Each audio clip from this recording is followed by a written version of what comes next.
these truths, right, and infuse your voice now. So in Black Studies, we do that as a whole. We say we're going to deconstruct this history, and all these things you think you know aren't absolute. So let's start there, and then we can prove it. We prove that so that it's valid. It's a valid notion.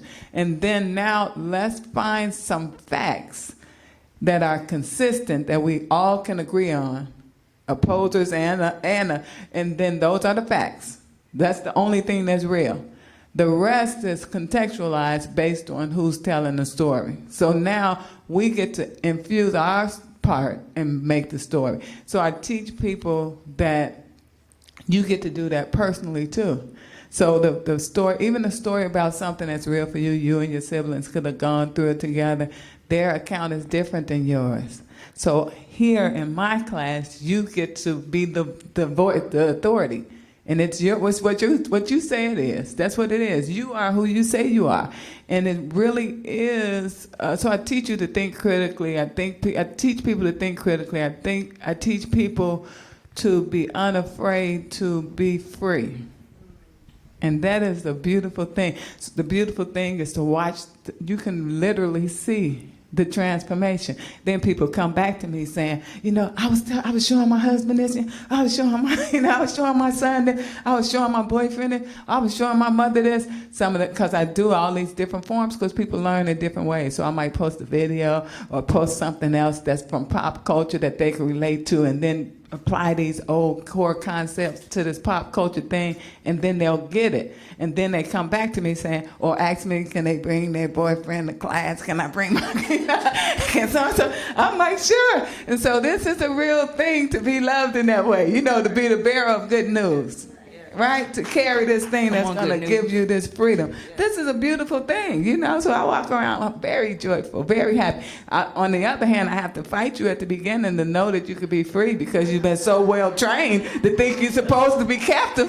Now that's the hard part. I got a lot of scars from that, but I've learned to kind of ease back and just kind of let you watch all the rest of the free people, and then you'll get it. And then someday you'll join us. So that's the joy of it for me. That's the beauty of it, really, is to give people the right to be different, the audacity to believe that there are other ways to exist. Before you die, you get to be somebody that you create, not the person your mother said you are, your father said, society said you are, but within a respectful way where you honor those things given to you, you get to redress and decide yourself who you want to be. And that's a beautiful thing. Thank you. Yeah. And this is the last question before we open up to audience questions.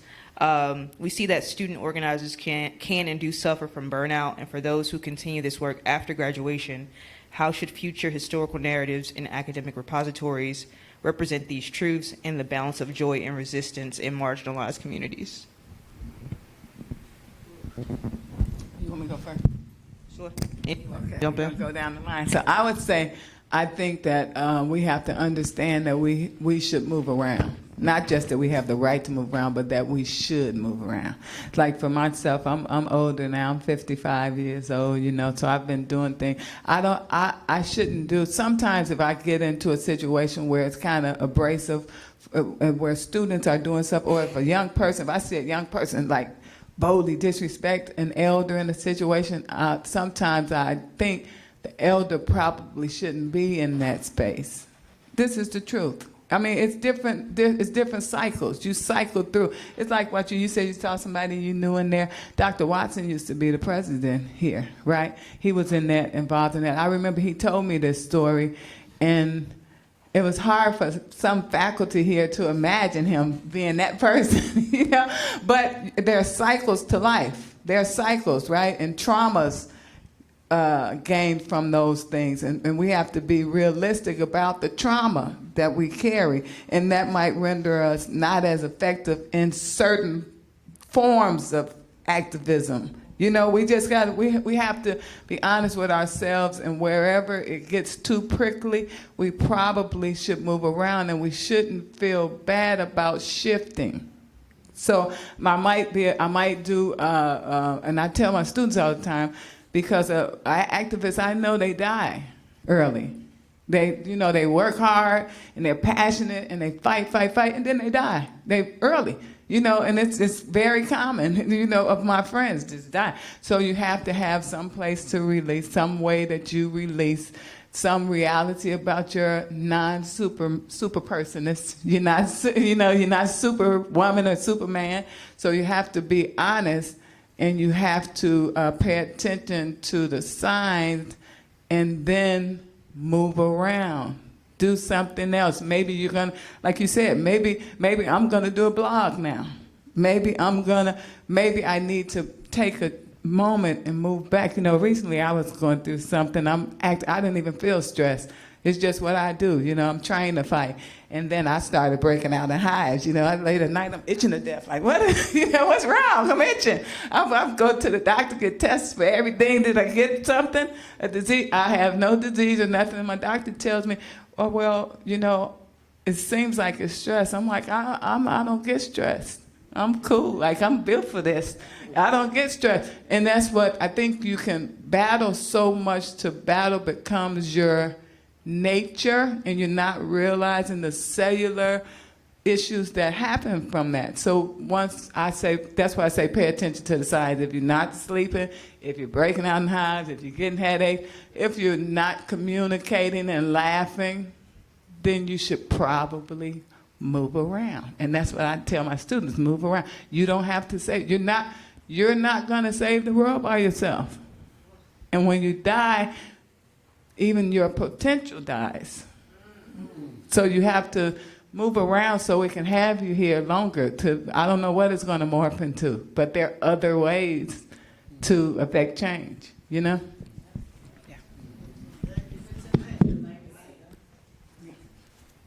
I don't know if I understand the question. Sure. You want me to reread it? Yes.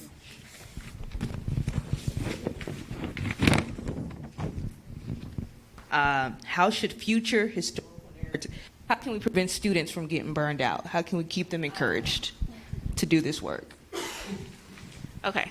So I think that when I first started doing this research, I focused a lot on the young people as political actors, and I didn't see them as whole people.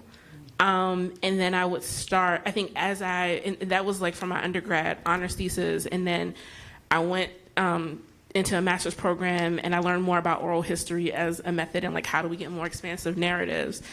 And what I found was that there were a lot of these Black girls who were talking about relationships that they had, usually with guys within the movement, and going to jazz shows and going to organizing meetings together.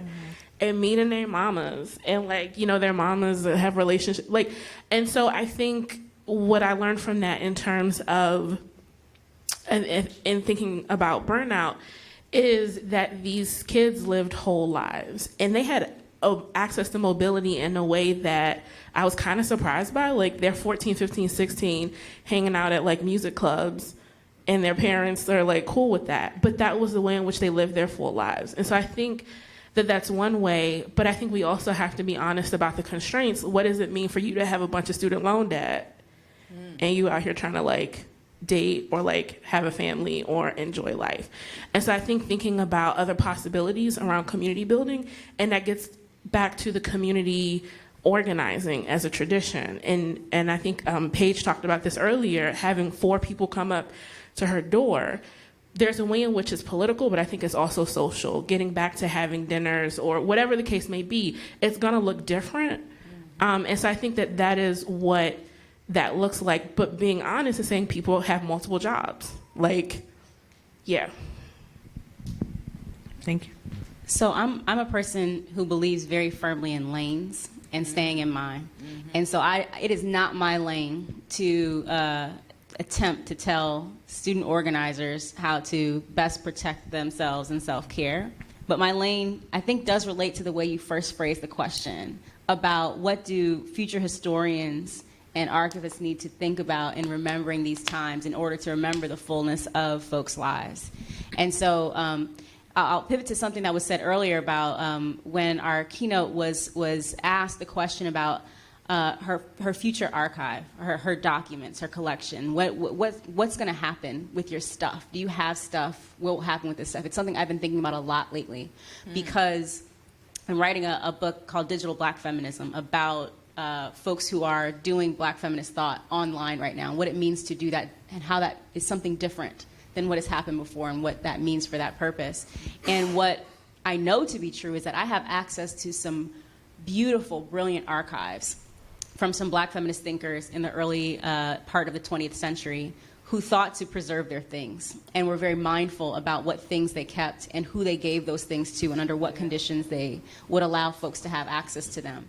And I worry about our ability to have access to the things, to the stuff, to the making, to the thinking, to the living of folks who are existing and who are bringing us brilliance right now, because we are very reliant upon corporations to do our preservation for us and to preserve our data for us.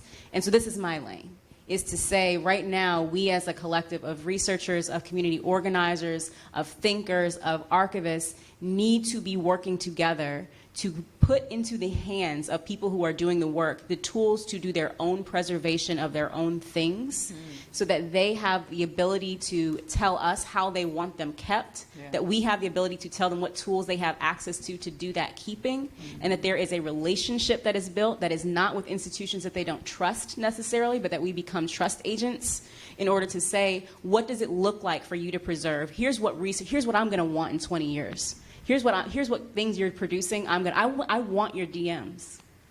Can I have them? Under what circumstances? And why would those be important? Well, Zora's letters are mad important to me right now. Right? Like what she was saying to folks, not out loud, but in her letters, like, are super important. And that they were preserved really matters to my ability to understand what Black feminist writers were doing in 1965 and were doing in 1942 and were doing in 1919. This really is important. And so I am deathly afraid that we are leaving in the hands of corporations, of researchers who do not have the best interests of some of these folks, the ability to preserve their legacies of what they were doing and why it mattered and how they were doing it. I'm also deeply concerned that our focus on Black folks is, again, about how we can preserve things based on a rudimentary understanding of how technology works. So it is not enough to collect a hashtag to understand a movement. It's not enough to gather all the tweets we can find that say the word Ferguson to understand what people are doing on the ground, because we're smarter than that. We're smarter than that technology, and we know not to use hashtags when we're not trying to get caught. And so we're missing stuff as researchers, we're missing stuff as archivists, and we need to be working with communities to understand what we're missing. Should we not be missing it, and how do we actually hang on to it? So that's something I'm really concerned about, and I think the folks in this room also are concerned about, and something that would be a really productive conversation that Project Stand is allowing us to have in this space. Thank you. I appreciate this question because I've been thinking a lot about it, I think in many ways the term burnout is not enough to describe what is happening to people, because it's not just exhaustion or just having too much. Like, we know now from like neuroscience that trauma, whether in a singular instance or especially when prolonged, like fundamentally rewires and suppresses the parts of the brain that engage in curiosity and play and imagination, right? Like, trauma kills off the parts of you that make you human, right? But like Catherine, I know what my lane is, and I've never been, and nor will at this point will I ever be, a student activist, and I have absolutely no right to tell my students how to take care of themselves. And I also know from talking to my students that I can give them advice all day, but they are busy doing the work, and they will not often follow through, and they're not going to stop because they have a bravery and a passion that I never had. That's why I was never a student activist, right? And so I think what I'm equipped to do, right, and what I think is important, knowing that these activists are not going to stop the work and they're not going to stop hustling, is seeing them when they are so busy seeing everybody else, and showing up for them when they're busy showing up for everyone else, right? And if they're not reaching out and asking for help and taking care of themselves, right, to just be there and be ready to do that for them and to do that work. And it's obviously a really hard thing to do, but it means that, like, if I'm meeting with my students and I know that they have They are engaged in activism. They're juggling all their classes. They are taking care of family or friends, and they're trying to have social lives. If we have a meeting, we're having a meeting over lunch because I'm going to make sure you get fed today because I know you're not eating and your idea of a meal is like a granola bar or like a ramen packet, right? And they're not asking me for lunch. They're not asking me for deadline extensions on their assignments, but I'm still going to give them. You seem busy this week. Take an extra 3 days. Take an extra week. Take an extra 10 days. And it doesn't cost me anything, right, to do that. And that's the only way I know how to show up, right? And like I said, they're too busy showing up for everybody else. So we've talked a lot about community so far today, and I think knowing your role, knowing your lane in the community, for me at least at this point, it's just seeing them and trying to be there for them even when they aren't not asking me to necessarily. Thank you. Now we can open it to audience questions.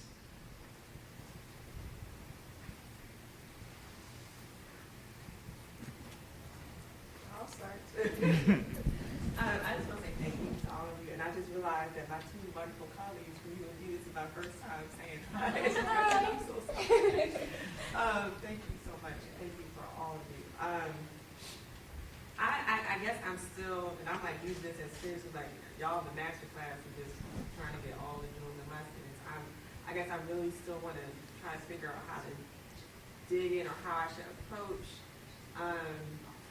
student organizers in my role in my space as an archivist, as I'm trying to reimagine what an archive can look like for archiving student voice, student organizers in their spaces.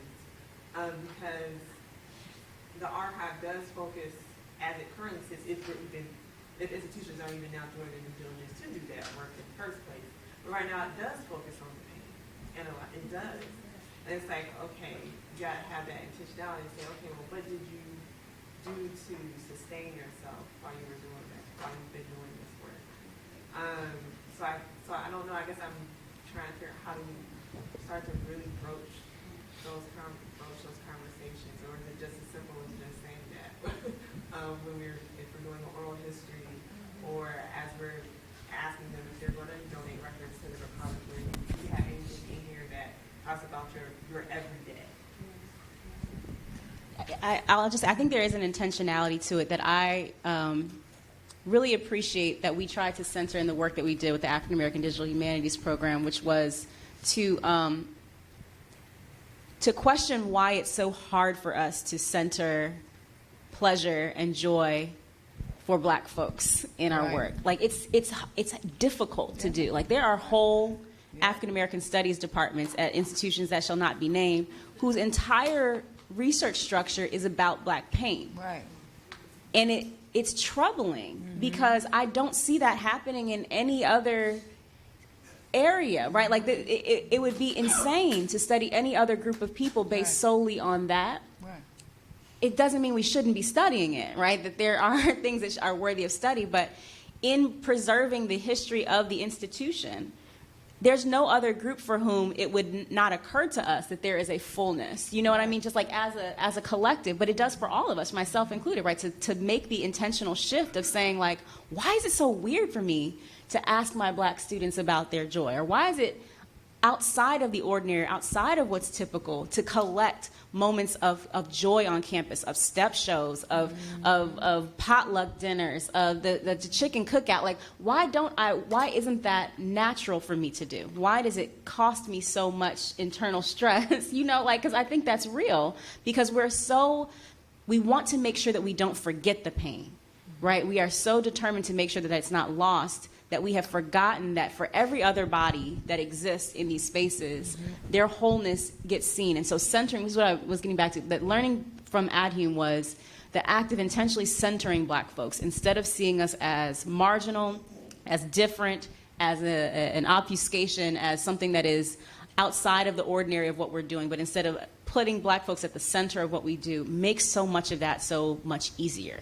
Because when Black folks are at the center, and I'm not doing comparative things, and I don't think I have to collect the Black pain so that the white folks know about it. If Black folks are just at the middle, and I can just say, like, what did I do today? I watched this trash reality show, and that was my joy. And that is a part of my existence, and it's a valid part of my existence. What did my students do today? Well, they were outside, and they were listening to this song, and I heard them riffing on this song. Like, it becomes such a natural part of our existence if we place folks at the center. It's just hard to do.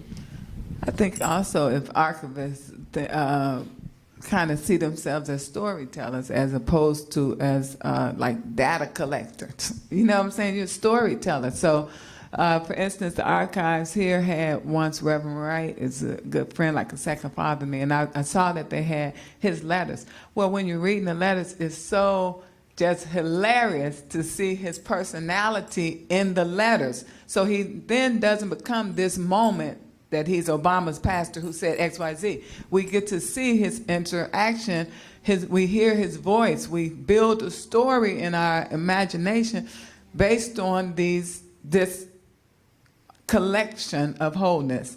And so I think if archivists think of themselves not as like grabbing the salacious the fact, but instead of telling stories, then your natural humanity and curiosity will help to build a story. Because even when you're doing research, what's most exciting is when you find out, what, she did that, you know, or this what they did, you know, this person used to do that, and it completely changes your mind about who the person was. It completely humanizes the person. This person loved Cheerios and ate blah, blah, blah. You know, even when in pop culture, when we get those intimate facts or those personal details, we get to, it breaks down this facade that's been built up about who the person is, and we see the person. It's almost like an actor. You know how an actor say, well, I couldn't play, I've seen actors before who say, like, I couldn't play this role because I realized I didn't know what her favorite food was. So I didn't know her.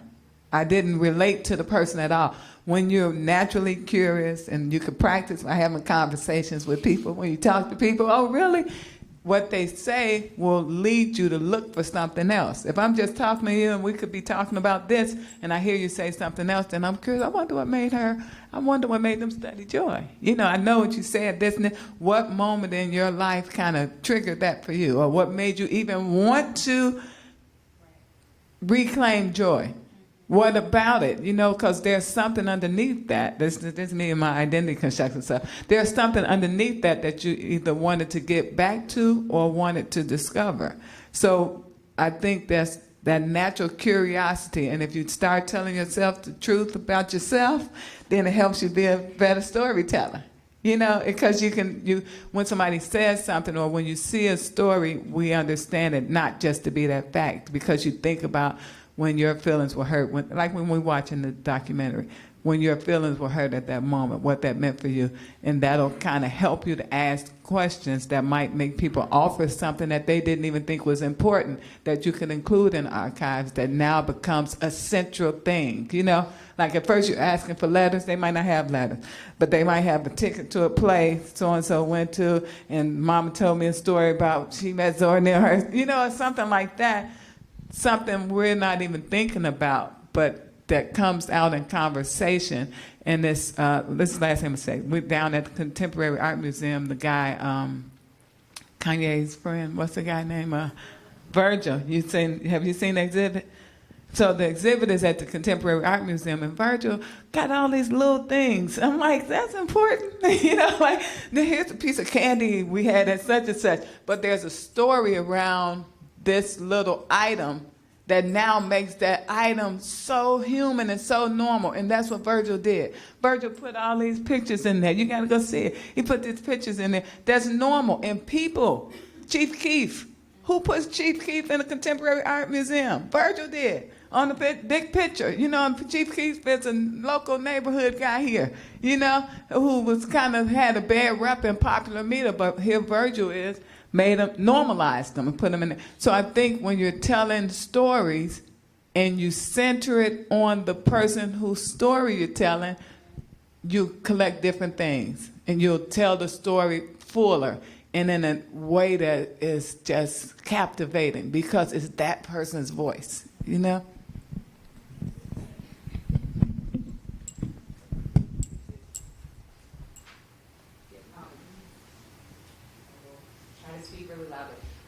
I really appreciated your comments, and I think what you point to maybe is, as you all have spoken of the challenges of African American studies programs in different departments where maybe they're just focusing on Black pain, is that in terms of our pedagogical experience, it's still very much presented against this white gaze. So, right. you know, acquisitions and collection development policies happen out of that gaze. And so many folks come into this field. There's a Black woman librarian named Fabazi Eder who coined this phrase called vocational awe. Many of us come into the profession with this idea of vocational awe. Libraries are great, archives are great, they'll save the whole world, and it doesn't allow you to actually engage with the structural inequities that exist in this field just like they exist anywhere else. So I think that idea of archivists being able to see themselves as storytellers, you have to actually be able to extract yourself from that pedagogical experience in much the same way Dr. Wu said she had to realize what it was you learned and how it was you could go back and change that and become an archivist who is a storyteller. Yeah. We're not like minted that way. Right, yeah. Well, let me say this about when you approach African-centered approaches is so not to get too deep into it, but like Edward Hall is the sociologist who talks about high context and low context culture. So high context culture take cues from everywhere, right? So if I come into your space, what you do and the way you do it matters. So if I'm collecting research on you, it's disrespectful of me not to accent what's important to you. I don't come in, low context culture, which is primarily Eurocentric, comes in and says, here's what we're here for. And this, go get us this, and this, and this. High context culture comes in and says, what's important to you? Go get us how do you preserve what's important to you? I'm trying to understand who are you? And that's legitimate. I mean, you can make that argument, and you'll see that once you do it, your exhibits or whatever, will capture attention, and then maybe you'll be the trendsetter for that. But if I come in and say, it is a whole nother way of seeing, what's important to you, what matters to you. But there are more and more exhibits where people are breaking outside of the norms, where you go and it's not, just rigidly structured, where it's a way to adhere to the core concepts, but then be a little creative and play with it a little bit. You understand? I know it's hard. I got to form a collective and fight together. Stand up for each other. I have one more question. Catherine, something you said a moment ago kind of struck a chord with me. You said something about marginalized. I forgot exactly what you said, but it just reminded me of, like within Project Stand, we often say that we're documenting student activism and marginalized communities. And I often find myself saying historically marginalized communities. Because I feel a little bit like there's something in me that feels uncomfortable because I feel like I'm imposing like maybe this is strong wording, but like a victim mentality upon a different group of people. And so historically, yes, I can say that unequivocally. In the present, I feel like if I say that, it's almost somebody may say, well, I don't feel marginalized. So what are your thoughts about that? That just kind of.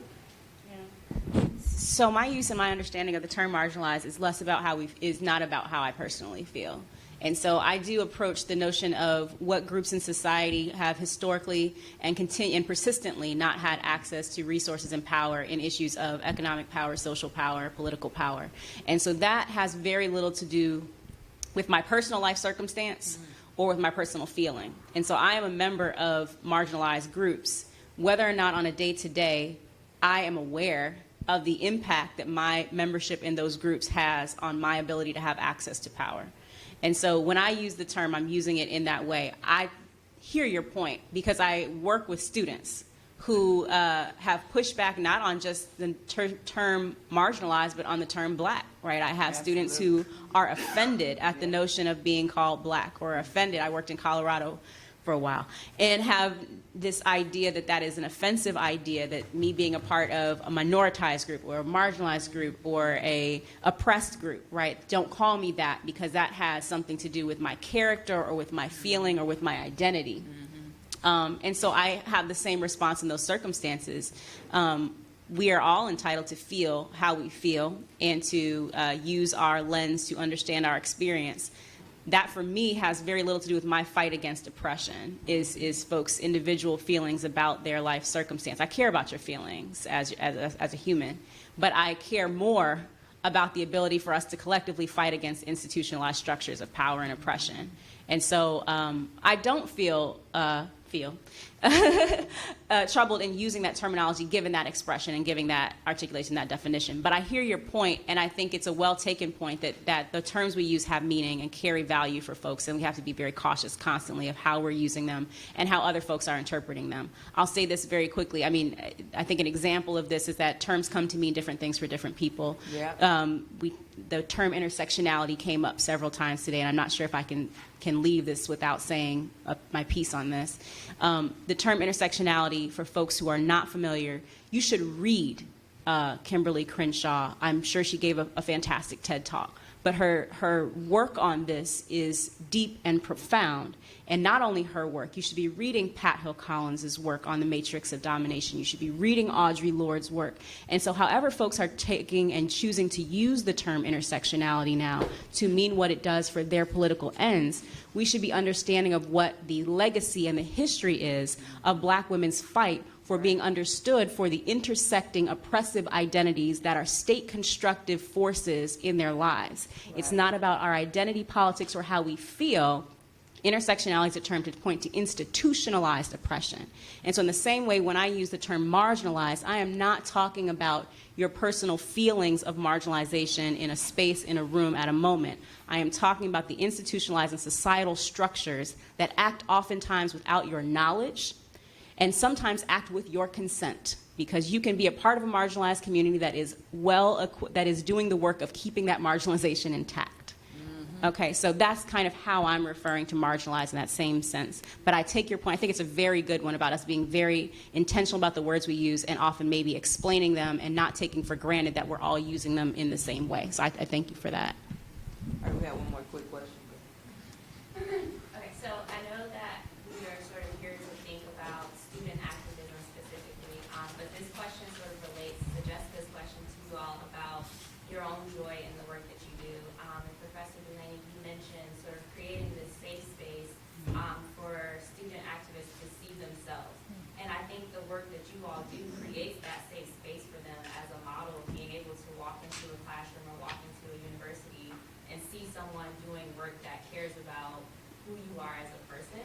So I'm curious as to how you all are documenting your own joy in the work that you're doing, because they need to see that too.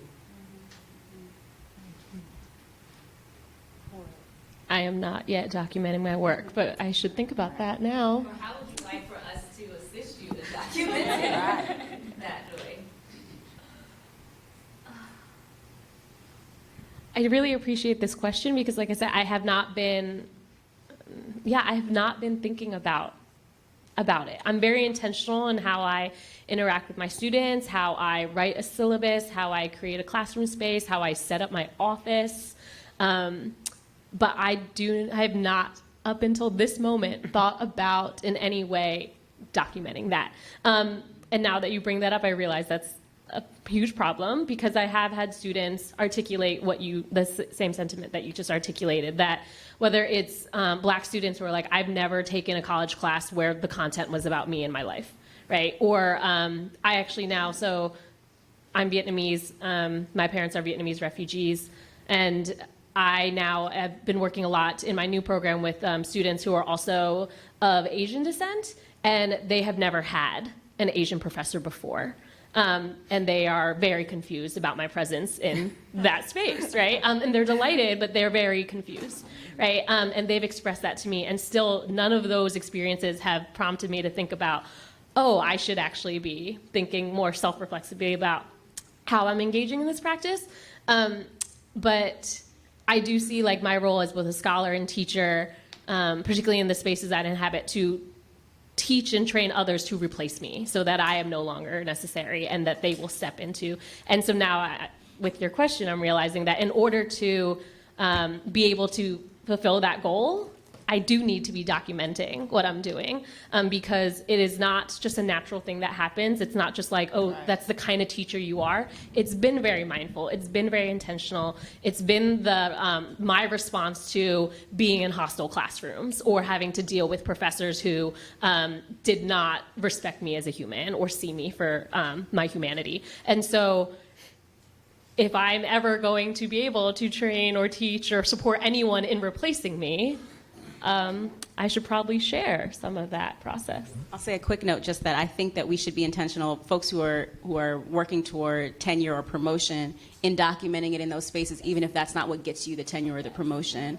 So that is a written record of how you got to where you do. And it's something that I'm very intentional about in terms of my materials for promotion, is that I know this is not why you're going to promote me. I'm going to fulfill all the things on your checklist you told me I had to do, but you're going to hear about my Black feminist practice in the classroom too, in my personal statements and in my teaching portfolio.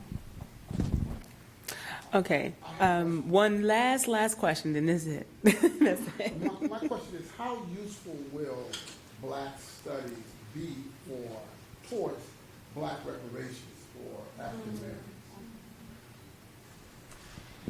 Americans? So I think about what is it, SJS social scholars, social justice scholars, and there are a number of scholars, historians who have been collaborating on like the study of reparations, right? So I'm thinking of Barbara Ransby, Marcia Chatelain, who wrote the book on New Negroes and Great Migration. There are a bunch of folks. And so I think that Black Studies classrooms are going to be the place where these conversations are had, where the debates are had, because the students are thinking about these questions. And I think that I have a good friend who, he's a Black Studies scholar, and he often says that, you know, we're so focused on training graduate students, and I do think there's value in that. But thinking about undergrads as being the practitioners, and these are the ones who are going to go out and they're teaching, and you know, they're going into maybe law, et cetera, et cetera. And so these are the people who will have the analytical tools, I think, in thinking about public scholar engagement. And so I think there's a way in which Black Studies gives us the space and the analytical tools to kind of think through the reparations question. All right. First of all, thank you, panelists. And I also wanted to mention one thing as it relates to Zakia's question. For the professors, definitely adhere to your records management schedule, because that is a way to document your work. I know that you know, professors are developing their own curriculum, their own courses, putting together their own syllabi and the readings and such, or even developing course materials to meet the needs of that course. And so while yes, you have to work out the ins and out of you know, you know, like your rights and ownership of that intellectual property, but adhere to that record schedule is a way to get to document that work. I know here at Chicago State, one of the things that shows up in the history is that because it was one of the first, you know, institutions to have a Black Studies class, and they were offering certain courses that supported the curriculum, they were attracting students from other college campuses because they were offering courses that were not available elsewhere. We have some of those things documented, but it's not well documented. And so a lot of that knowledge went with the persons who created those courses. So just something to think about. I wanted to mention one book right fast. When you were talking about intersectionality, I'm thinking, I just listened to a book like that, so let me tell the people. It's called How We Get Free. Did you read that? Mm-hmm. I love that book. So you can listen to, I think it was chapter 2 maybe, I mean the second essay or something like that, but How We Get Free, Black Feminism, what is it? Black Feminism and the Combahee River Collective. Yes. That's a great book too. Yeah. All right, well, thank you again. This is awesome. Thank you. We're going to take a very, very brief break and then go into the breakout sessions. I saw a look. Okay, we're going to. Oh no. Okay. We're going to go into the breakout sessions. The breakout sessions will happen between. We can break out into groups in this space, or if folks want to go into a different space, we have the sunroom available, and we will have folks facilitating conversations. So, you know, thinking deeply, discussing more deeply about some of the things we discussed here, especially along the lines of what we saw was this generational divide, but there are some connections, and so we want to kind of discuss that a little bit more deeply as well. And then we will come back into this space. We're going to stick with the schedule, although this time was cut a little bit short, but we needed the discussion to happen that we just had. So at 5:05, we'll be back in this space so that we can debut the Project STAND Student Activism Toolkit, and then we'll have closing remarks. Thank you. Okay.